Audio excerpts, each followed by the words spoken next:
Good afternoon, welcome to today's press conference to preview our Premier League game against Watford. We're going to begin today's press conference with the usual broadcast section. If you'd like a question today, please use the raise hand function on Zoom and we'll get round to as many of you as we can. We're going to begin today's press conference with Jorgi Hughes from Sky Sports News. Over to you. Thanks, Adi. Hi, Thomas. Hi. Thomas, can I first of all start off with, I suppose, an all-encompassing question sort of about injury news and also an update on Romelu Lukaku. It was very good for many people to see him coming on the other day. Just an update on where he is and how you can possibly use him going forward. Also with team news ahead of the game. Well, with Romelu it's pretty easy. He came on and he continued to train. There's no reaction from his injured ankle. So he stayed in training and he's ready to progress in minutes, and this is where he is. For the game, so for sure out is Chile, still Kova and Ngolo for tomorrow, and we have some players in doubt. We have some, maybe we need a bit more time, a bit more examinations, a bit more time to re-evaluate the status. It's Reece James, Jorgi and Timo Werner. They all finished training, or they all trained today with us. And yeah, there will be some last-minute decisions about the three. Thomas, can I take you back to last night? Obviously, you had a hopefully a very nice evening at Stamford Bridge, looking at the Ballon d'Or. Just your reflections on everything that the club just achieved last night. Club of the Year, the men's and the women's side, but also as well individual honours there for Jorginho, where you've had a number of players in the top 30. I could go on and on and on, but just your reflections on Chelsea's contribution to what you achieved last night. Yeah, of course it's a nice award because it's a team effort. If you're successful and if individual players shine, and all our players and all the women's players deserve to be on that list for their contribution to the success. But if individuals players shine, this is always due to a team effort, and that's why it's a nice award. We have a strong academy, we have a strong women's team, and we want to be a strong part of this club. So full credit to the owner and everybody in charge, and we are trying our best to be to continue and maybe win this award again. Thomas, just looking forward to tomorrow night. For many clubs now, it almost these midweek games mark the start of a very, very hectic schedule. For some, it's 7 games, 28 days. Don't need to be a genius. It's one game every 4 days. Yeah. How do you manage such a period like this, and how does rotation work now? How do you work looking at the next month or so? Yeah, it will be challenging, but the good thing is it was challenging before. So we don't change our routine. We have very close and tight communication with the medical department and our fitness department, and we try to predict the load. We look into the data where the players are, who is overloaded, who is underloaded, who is chronically overloaded, who is acutely overloaded, underloaded, and from there we see what we need in the next games, and still we do it step by step. I mean, if you look at the schedule too far ahead, you can see that this will be some tough weeks coming. And that's why we focus on the details, and we focus on the next game and maybe on the next 2 games where we can rely on our predictions, because we have fantastic support from everybody. It's on the players now to not only be strong in the games and give everything in the games, but to take recovery very seriously. We have to be in the next weeks very, very good in recovering, very good in sleeping, and and taking the right food and taking the right supplements, that we can recover well from the games, because the games are intense. Our style of play is hopefully intense and needs to be intense to have a certain mentality and identity on the pitch. This is what we want, and we are not scared to rotate. As I said, we have some doubts with Reece, Jorginho and Timo Werner tomorrow. We have late decisions, but we trust the full squad, and there's no secret that you need a full squad to overcome weeks like this. Last one, Jermaine. Yeah, last question from me, Thomas. Just looking at, you look at the Ballon d'Or, 14 of the top 30 players nominated were from the Premier League, but manager-wise, you're one of the best now in the Premier League. The number of top-class managers in the Premier League I don't think it's ever been so good. You're coming up against another legendary figure tomorrow night, Claudio Ranieri. Just wondering what you know of Ranieri and kind of what you expect of how he'll set up the side. I know he's only had a short time at Watford, but maybe what you're expecting from Ranieri. We see a difference. We see a difference in Datas, in the style of the game since he joined the club. They play with more confidence. They especially at home, they try to implement also high pressing. They are very active. They try to be brave and courageous. Had a great result against Man Utd. They try to play more emotional, with more effort, to have the crowd behind them. They can create an atmosphere that helps them, and we see this. Claudio Ranieri speaks for himself, what he did in Premier League, and he had so many clubs. So such an experienced coach. It's a pleasure to meet him. I did not. It's my first time I meet him in person, and of course play against him.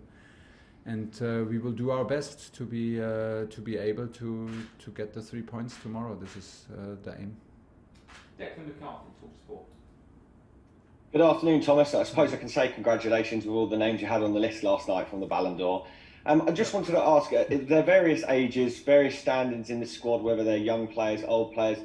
How much of a motivation is it for you and the squad, the Ballon d'Or as a whole?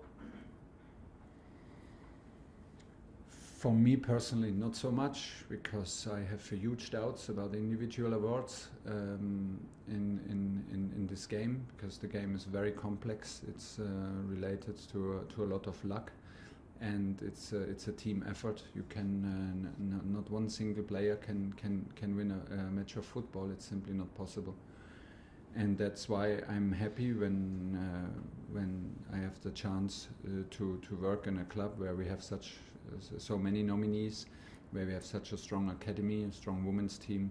It shows the ambition of the club, it shows the target, and this is what drives us, this is what makes us happy and what motivates us. We don't do what we do to have in the end an individual award, but when you have a lot of nominees and when you get a prize like this yesterday, it is the proof that we showed that the club is what the club is all about and how the club is built, and it's on us, on me, and everybody who works in this club to drive things forward. Point.